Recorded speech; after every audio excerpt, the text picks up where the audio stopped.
school violence intervention. Dozens of Norfolk school security officers and assistant principals received a lesson in breaking up fights peacefully today. The News Side's Melanie Woodrow was the only TV reporter there for that training. Melanie.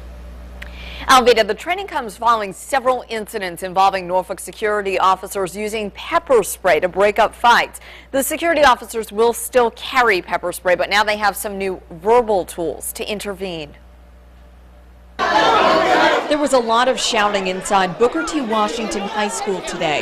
You need to get away from there. I'm calling my mama, my daddy, and everybody else I can call. Only this fight was part of a role-playing exercise. These verbal threats are just some of what Norfolk school security officers say they deal with almost daily.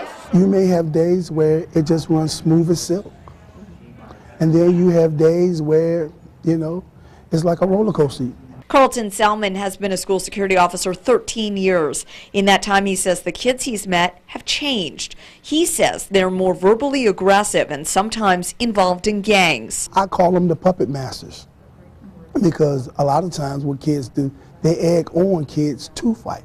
The strategies and techniques that we used when I first started teaching are not effective. Valerie Ford is one of 10 employees who received nonviolent crisis intervention training. Today, she used that training to train dozens of security officers to de-escalate violent situations. So when you set limits, offer a person choices, state the consequences of the choices in a matter-of-fact way. Norfolk school security officers receive annual training, but this is the first time in 15 years they've been trained in these methods. We don't know what some of our children are dealing with at home, and they made it to school. They came to school. We need to care about them and love them, help them. It's that support that officials hope will reduce school violence. So tonight, new at 6, hear why the school security officers that were at that training today say despite these new techniques, they feel they still need to carry pepper spray. Melanie Woodrow, 10 on your side.